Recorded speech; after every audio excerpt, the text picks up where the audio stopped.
BJP के राष्ट्रीय अध्यक्ष जेपी नड्डा से मिले उप मुख्यमंत्री दुष्यंत चौटाला। हरियाणा के कई मुद्दों पर की चर्चा। किसान आंदोलन पर भी चर्चा की संभावना।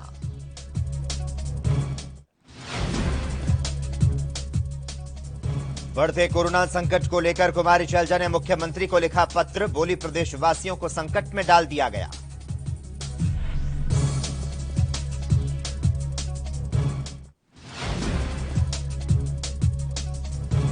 रेवाड़ी दौरे पर पहुंचे कृषि मंत्री जेपी दलाल। अनाज मंडी का लिया जायजा।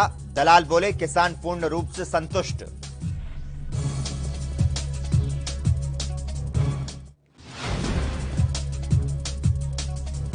और हरियाणा में अंबेडकर जयंती पर होने वाले कार्यक्रम का स्वरूप बदला। सीएम मनोहर लाल सोनीपत और दुष्यंत चौटाला रेवाड़ी में होंगे।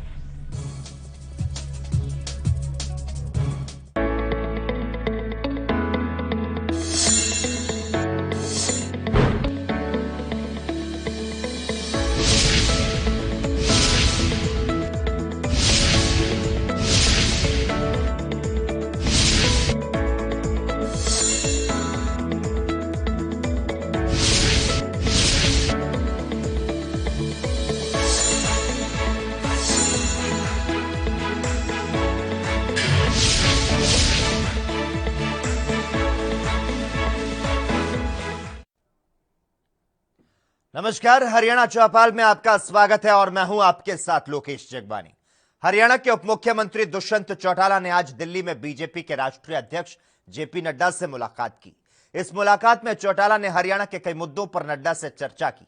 ऐसी संभावना जताई जा रही है कि चौटाला ने नड्डा से किसान आंदोलन को लेकर बातचीत की है। इसके पहले हरियाणा में मंत्रिमंडल विस्तार को लेकर भी सियासी गलियारों में चर्चा जोरों पर है। विस्तार के अटकलों के बीच जेजेपी ने अब अपने एक विधायक का नाम मंत्री बनाने के लिए मुख्यमंत्री मनोहर लाल खट्टर को सौंप दिया है। इसकी जानकारी खुद दुष्यंत चौटाला ने दी है। उन्होंने जेजेपी के कोटे से बचे एक मंत्री पद के लिए विधायक का नाम सीएम को सौंपा है। वहीं दुष्यंत चौटाला चाहते हैं कि मंत्रिमंडल विस्तार जल्द हो और साथ में बोर्ड और निगमों के चेयरमैन बनाए जाएं। दुष्यंत चौटाला ने कहा कि हम मंत्रिमंडल विस्तार के लिए तैयार हैं, इसे होना भी चाहिए, लेकिन कब होगा ये भाजपा को तय करना है। हमारी तरफ से जिस विधायक को मंत्री बनाया जाना है उसका नाम दिया जा चुका है। हम तो ये भी चाहते हैं कि सरकार को बोर्ड और निगमों के चेयरमैन मंत्रिमंडल विस्तार के साथ बना लेने चाहिए। इसके लिए मुख्यमंत्री से अनुरोध किया जाएगा। प्रदेश में ऐलनाबाद और कालका उपचुनाव से जुड़े सवाल पर दुष्यंत चौटाला ने कहा कि दोनों विधानसभा क्षेत्रों के चुनाव जुलाई अगस्त में संभावित है। इस चुनाव को बीजेपी और जेजेपी मिलकर लड़ेंगे। इसकी तैयारी की जा रही है। कौन सी सीट पर कौन सी पार्टी लड़ेगी, इसका फैसला दोनों दलों की संयुक्त बैठक में होगा।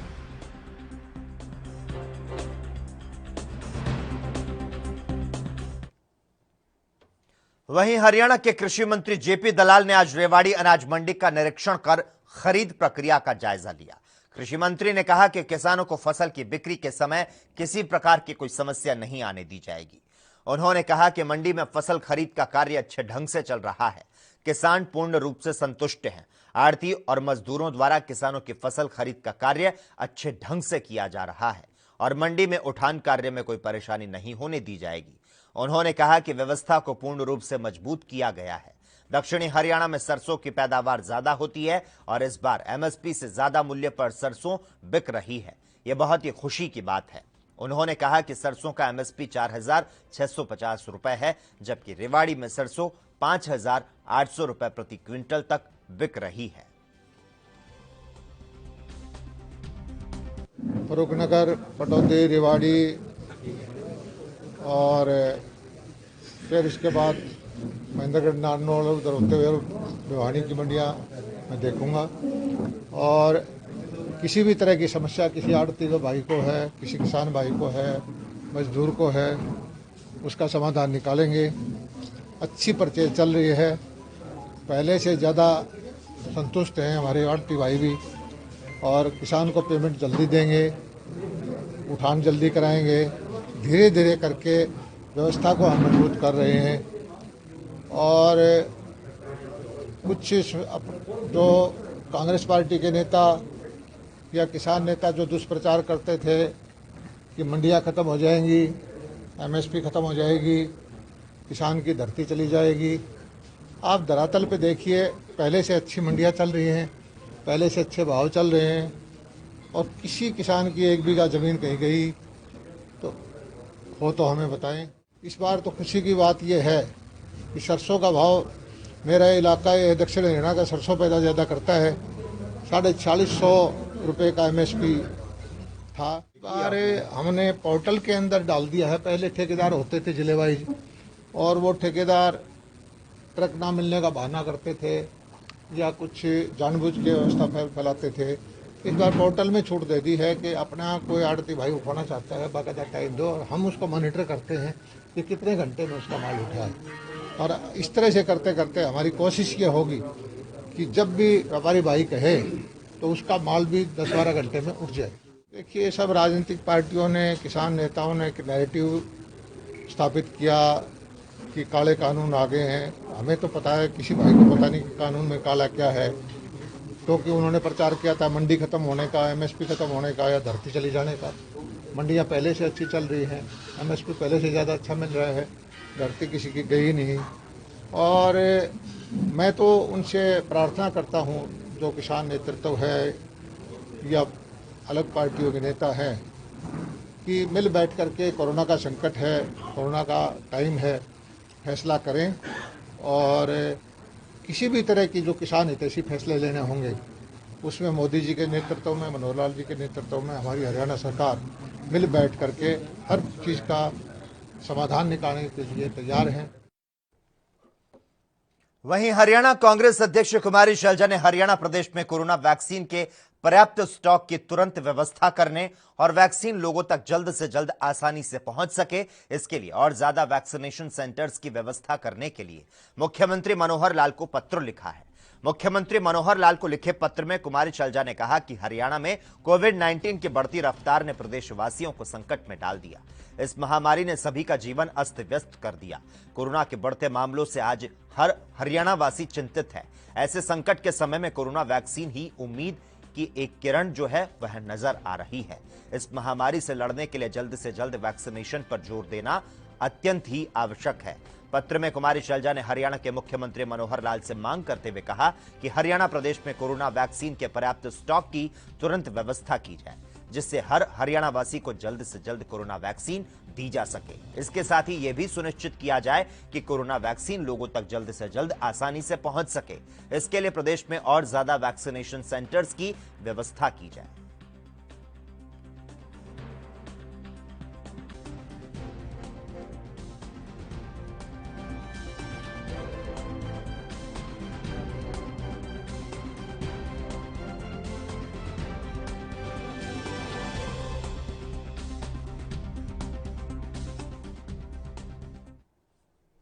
हरियाणा के बीजेपी प्रदेशाध्यक्ष ओम प्रकाश धनखड़ ने चंडीगढ़ में एक बैठक बुलाई। इस बैठक में कई दिग्गज नेता मौजूद रहे। वहीं बैठक में 14 अप्रैल को मनाई जाने वाली बाबा साहेब डॉक्टर भीमराव अंबेडकर जयंती को लेकर चर्चा की गई। इस दौरान प्रदेशाध्यक्ष ओपी धनखड़ ने बताया कि कैसे इन समारोह को मनाया जाना है और हमें क्या पार्टी लाइन लेनी है। वहीं बैठक के बाद बीजेपी प्रवक्ता संजय शर्मा ने बयान दिया। उन्होंने कहा कि अंबेडकर जयंती पर बीजेपी जिला स्तर पर कार्यक्रम करेगी, इसमें कोई भी बदलाव नहीं होगा। तो साथ ही कहा कि सोनीपत में मुख्यमंत्री मनोहर लाल और डिप्टी सीएम दुष्यंत चौटाला का रेवाड़ी में कार्यक्रम होगा, इसे स्थगित नहीं किया गया है। उधर संजय सिंह ने किसानों के मुद्दे पर चर्चा की। उन्होंने कहा कि कोई किसान नेता या संगठन क्या कहता है, हमें इससे कोई फर्क नहीं पड़ता, हम अपने कार्यक्रम को जारी रखेंगे।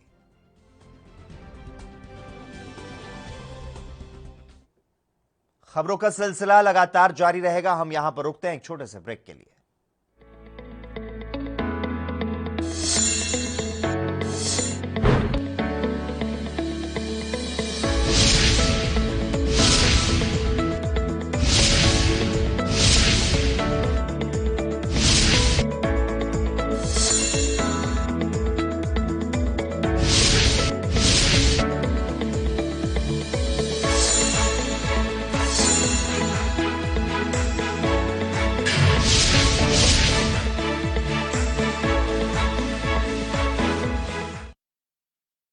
क्या आप दुबले पतले कमजोर हैं? आपकी सेहत नहीं बनती, भूख कम लगती है, वजन नहीं बढ़ता। दरअसल मेन बात खाना पीना खाना नहीं है, मेन बात है खाया पिया लगना। और अगर खाया पिया लगेगा ही नहीं तो सेहत बनेगी कैसे।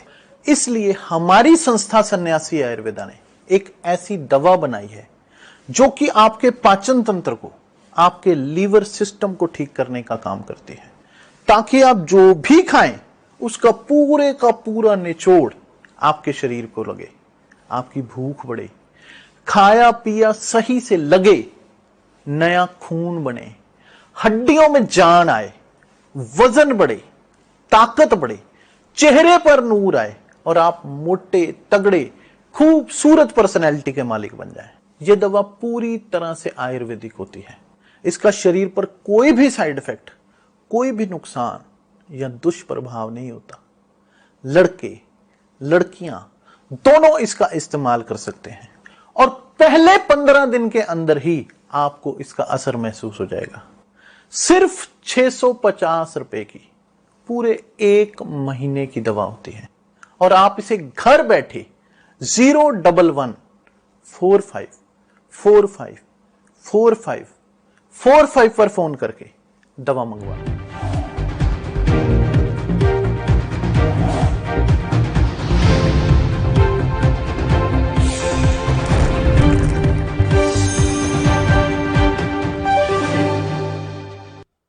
और दिल्ली से इस वक्त की बड़ी खबर का रुख कर लेते हैं। तमाम दर्शकों को बता दें, राजस्थान का भंवरी देवी अपहरण हत्या मामला, अब इस पर सुप्रीम कोर्ट में सीबीआई ने अपनी जो रिपोर्ट है उसे दाखिल कर दिया है। 17 गवाहों में से 10 गवाहों का जो बयान है उसे रिकॉर्ड किया गया। सुप्रीम कोर्ट से स्पेशल कोर्ट ने अतिरिक्त समय मांगा है। प्रतिदिन इस मामले की सुनवाई जो है वो की जा रही है, ऐसा सुप्रीम कोर्ट का कहना है। सुप्रीम कोर्ट 5 जुलाई को अगली सुनवाई करेगा। राजस्थान के बहुचर्चित भंवरी देवी कांड ने 2011 में प्रदेश की राजनीति में भूचाल ला दिया था। भंवरी देवी एक सामान्य सी नर्स थी जिसका संबंध राजस्थान की राजनीति में बड़े बड़े नेताओं से रहा। भंवरी देवी ने दावा किया था कि उसके पास एक ऐसी सीडी है जिसके बाहर आने पर तुरंत राजस्थान सरकार गिर जाएगी। भंवरी देवी हत्याकांड में कांग्रेस के 2 नेता जेल में हैं। 10 साल से अभी तक यह मामला लंबित पड़ा है। भंवरी देवी का अपहरण कर हत्या कर दी गई थी, जिसकी जांच अब सीबीआई कर रही है। तो राजस्थान के बहुचर्चित भंवरी देवी कांड में अब एक बड़ी जानकारी मिल पा रही है। सुप्रीम कोर्ट में सीबीआई ने अपनी जो रिपोर्ट है वो दाखिल कर दी है। तो भंवरी देवी के मामले में ये बड़ी जानकारी सामने निकल कर आ रही है।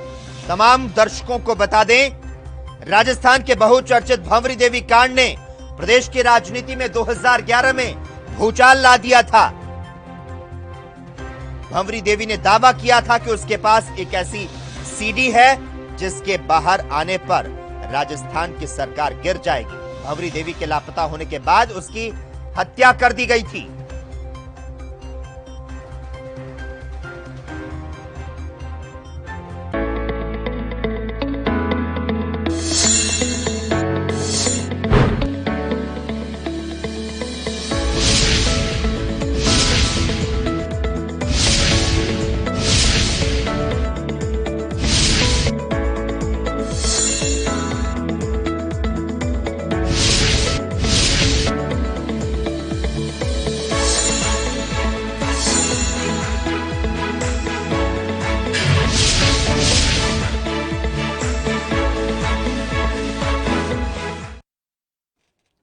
ब्रेक के बाद हरियाणा चौपाल में एक बार फिर से आपका स्वागत है।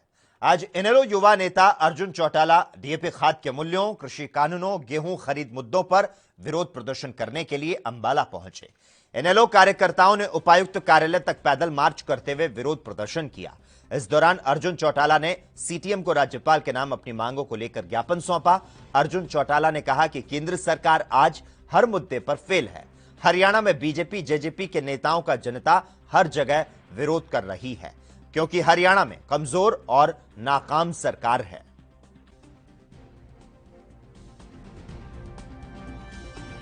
जिस प्रकार से महंगाई बढ़ रही और जिस प्रकार से भी पेट्रोल के भी दाम बढ़ते गए हैं, डीजल के दाम बढ़ते गए हैं, बेरोजगारी बढ़ती गई है, ऊपर से जो किसानों के लिए सरकार ने वादे किए थे कि किसानों की आमदनी दुगनी करने का काम करेंगे, वो इन वादों पे सरकार आज के दिन नाकाम हो चुकी है।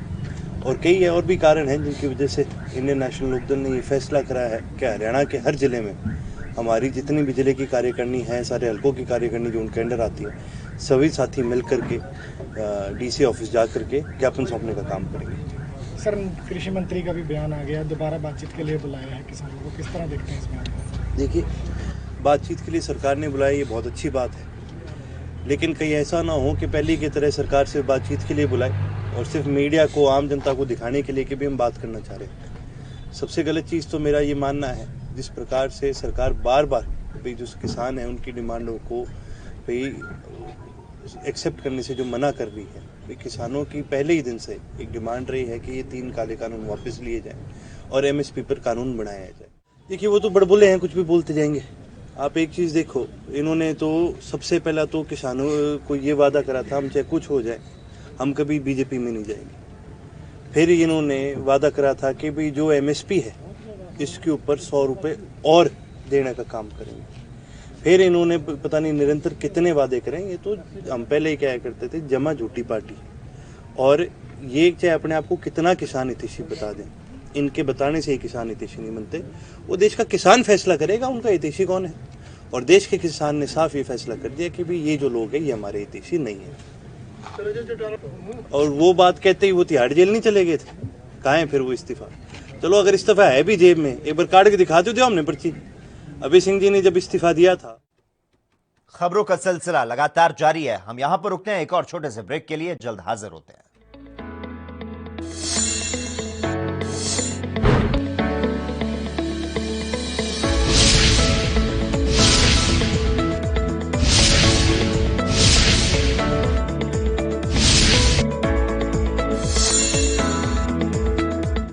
क्या आप दुबले पतले कमजोर हैं, आपकी सेहत नहीं बनती, भूख कम लगती है, वजन नहीं बढ़ता? दरअसल मेन बात खाना पीना खाना नहीं है, मेन बात है खाया पिया लगना।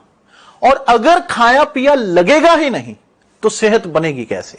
इसलिए हमारी संस्था सन्यासी आयुर्वेदा ने एक ऐसी दवा बनाई है जो कि आपके पाचन तंत्र को, आपके लीवर सिस्टम को ठीक करने का काम करती है, ताकि आप जो भी खाएं उसका पूरे का पूरा निचोड़ आपके शरीर को लगे, आपकी भूख बढ़े, खाया पिया सही से लगे, नया खून बने, हड्डियों में जान आए, वजन बढ़े, ताकत बढ़े, चेहरे पर नूर आए और आप मोटे तगड़े खूबसूरत पर्सनैलिटी के मालिक बन जाएं। यह दवा पूरी तरह से आयुर्वेदिक होती है। इसका शरीर पर कोई भी साइड इफेक्ट, कोई भी नुकसान या दुष्प्रभाव नहीं होता। लड़के लड़कियां दोनों इसका इस्तेमाल कर सकते हैं और पहले 15 दिन के अंदर ही आपको इसका असर महसूस हो जाएगा। सिर्फ 650 रुपए की पूरे 1 महीने की दवा होती है और आप इसे घर बैठे 01145454545 पर फोन करके दवा मंगवा सकते हैं।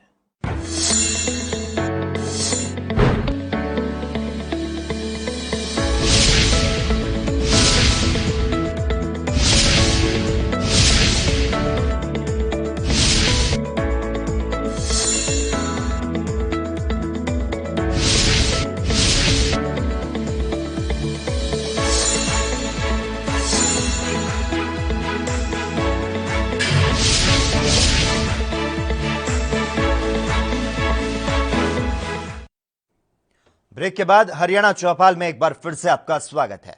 हरियाणा वासियों के लिए एक बड़ी खुशखबरी सामने आई। दरअसल सोनीपत से पलवल के बीच केएमपी के साथ 5,566 करोड़ की लागत से तैयार होने वाले Haryana orbital rail corridor project के लिए अधिग्रहण का काम शुरू हो गया है। रेल कॉरिडोर प्रोजेक्ट में सबसे ज्यादा स्टेशन सोनीपत जिले को मिले हैं। सोनीपत से पलवल के बीच 14 स्टेशन बनने हैं। इनमें से अकेले सोनीपत में 5 रेलवे स्टेशन बनेंगे। इसके लिए जमीन का अधिग्रहण शुरू कर दिया गया है। आपको बता दें, हरियाणा सरकार ने सोनीपत पलवल के बीच ऑर्बिटल रेल कॉरिडोर के लिए राइट्स के साथ समझौता किया गया है। इसके बाद अगली प्रक्रिया शुरू कर दी गई है। इस प्रोजेक्ट को पूरा करने का जिम्मा HRIDC, रेल मंत्रालय और राज्य सरकार के संयुक्त तौर पर रहेगा। इस परियोजना की कुल लंबाई करीब 130 किलोमीटर है।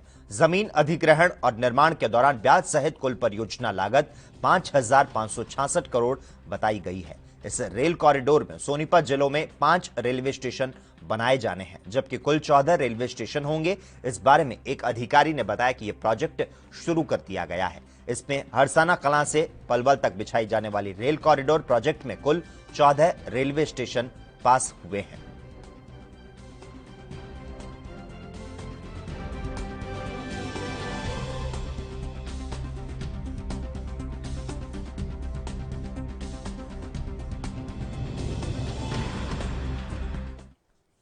और इसी बीच इस वक्त की बड़ी खबर का रुख कर लेते हैं। तमाम दर्शकों को बता दें, इस वक्त की बड़ी जानकारी सामने निकल कर आ रही है। कोरोना के खिलाफ एक और हथियार। ये बड़ी जानकारी, वैक्सीन अप्रूवल पर एक्सपर्ट कमेटी की बैठक हुई है। तमाम दर्शकों को यहां पर जानकारी दे दें, भारत को कोरोना की तीसरी वैक्सीन अब जल्द ही मिलेगी। तो यह बड़ी कामयाबी कह सकते हैं। स्पुतनिक वी को एक्सपर्ट कमेटी की मंजूरी जो है वो अब यहां पर मिल चुकी है। कोरोना के खिलाफ एक और हथियार। इस वक्त की बड़ी जानकारी, वैक्सीन अप्रूवल पर एक्सपर्ट कमेटी की बैठक हुई है, जिसमें बड़ी जानकारी सामने निकल कर आई है और यह बड़ी कामयाबी के तौर पर इसे देखा जा सकता है, क्योंकि कोरोना की तीसरी वैक्सीन जो है अब भारत को मिलने वाली है। स्पुतनिक 5 को एक्सपर्ट कमेटी की अब मंजूरी मिल चुकी है। जिस तरह से लगातार कोरोना के जो केसेस हैं वो बढ़ते जा रहे हैं और इसी बीच भारत के हाथ अब एक और हथियार लगा है। एक और बड़ी कामयाबी कह सकते हैं कि भारत को यहां पर मिलती हुई नजर आ रही है, क्योंकि वैक्सीन अप्रूवल पर एक्सपर्ट की एक अहम बैठक हुई है और उसमें तमाम ये बड़ी जानकारी सामने निकल कर आई कि कोविड-19 की तीसरी वैक्सीन अब भारत को जल्दी मिल सकती है। खबरों में आगे बढ़ते हैं। हरियाणा में अब टोल देने के लिए आपको टोल टैक्स बैरियर पर रुकने की जरूरत नहीं होगी और ना ही नेशनल हाईवे पर लगे टोल बैरियर वाहनों की स्पीड में बाधा डालेंगे। दरअसल पानीपत अंबाला अमृतसर हाईवे पर 2 माह से multi lane free flow technique का ट्रायल चल रहा है। कुछ जगहों पर आईडी रीडर्स और कैमरे लगाए जा रहे हैं। इस तकनीक पे बिना रुके वाहन पर लगे फास्टैग से ऑटोमेटिक टोल भुगतान होगा। जल्दी राष्ट्रीय राजमार्ग पर टोल टैक्स वसूल करने का तरीका इस्तेमाल में लिया जाएगा। नेशनल हाईवे के प्रोजेक्ट निदेशक वीरेंद्र सिंह NH-44 पर multi lane free flow technique के रीडर्स का निरीक्षण करने पहुंचे। टेस्टिंग के बाद सड़कों पर लगे टोल बैरियर हटा दिए जाएंगे और टोल टैक्स कलेक्शन ऑटोमेटिक होना शुरू होगा, क्योंकि ज्यादा सेंसिटिव रीडर्स लगाए जा रहे हैं जो कि 150 की स्पीड पर भी फास्टैग डिटेक्ट करेंगे। इस तकनीक के लागू होने के बाद हाईवे का सफर बिना टोल संभव नहीं होगा। फास्टैग ब्लैकलिस्ट या उसमें बैलेंस नहीं होने की सूरत में वाहन मालिक से जुर्माना वसूला जा सकता है। प्रोजेक्ट निर्देशक NHAI वीरेंद्र सिंह के मुताबिक ट्रायल के बाद वाहन चालकों को टोल टैक्स देने के लिए रुकना नहीं पड़ेगा।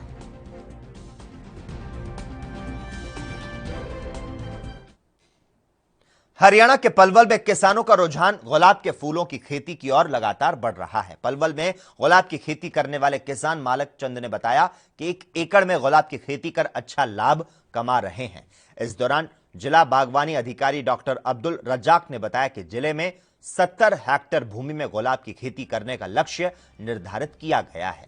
जिले में फूलों की खेती करने के लिए किसानों को लगातार जागरूक किया जा रहा है। परिणाम स्वरूप किसानों का रुझान देखने को मिल रहा है।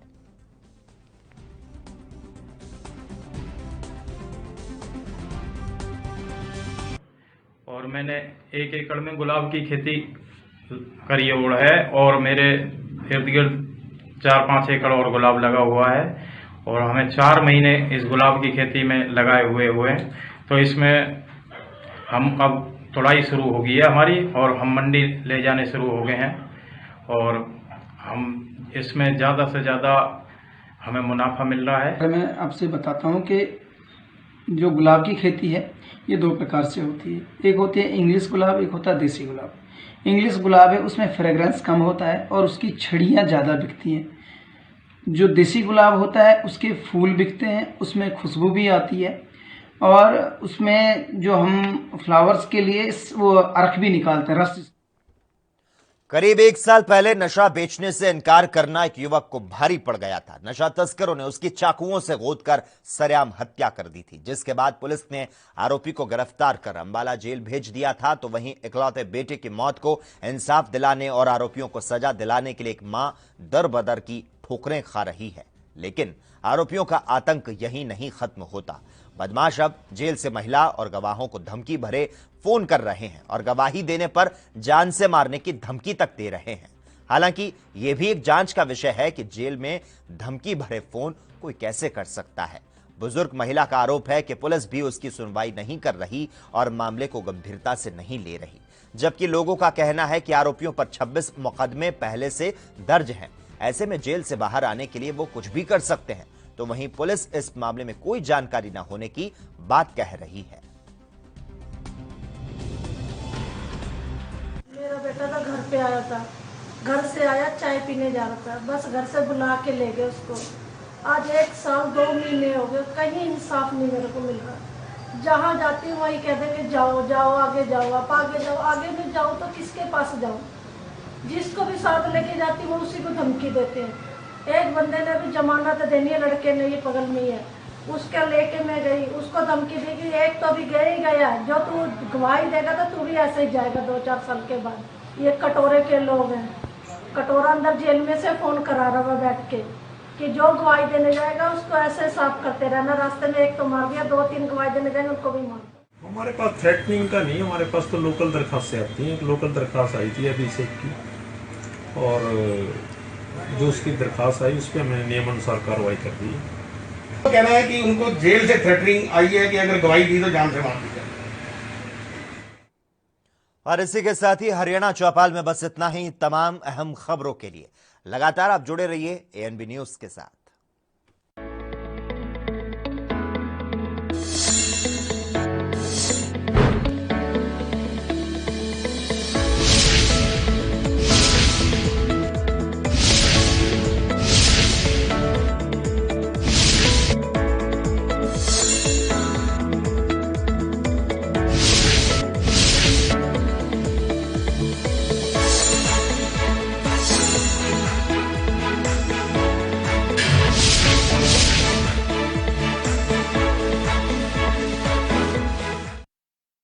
क्या आप दुबले पतले कमजोर हैं, आपकी सेहत नहीं बनती, भूख कम लगती है, वजन नहीं बढ़ता? दरअसल मेन बात खाना पीना खाना नहीं है, मेन बात है खाया पिया लगना। और अगर खाया पिया लगेगा ही नहीं तो सेहत बनेगी कैसे? इसलिए हमारी संस्था सन्यासी आयुर्वेदा ने एक ऐसी दवा बनाई है जो कि आपके पाचन तंत्र को, आपके लीवर सिस्टम को ठीक करने का काम करती है, ताकि आप जो भी खाएं उसका पूरे का पूरा निचोड़ आपके शरीर को लगे, आपकी भूख बढ़े, खाया पिया सही से लगे, नया खून बने, हड्डियों में जान आए, वजन बढ़े, ताकत बढ़े, चेहरे पर नूर आए और आप मोटे तगड़े खूबसूरत पर्सनैलिटी के मालिक बन जाएं। यह दवा पूरी तरह से आयुर्वेदिक होती है। इसका शरीर पर कोई भी साइड इफेक्ट, कोई भी नुकसान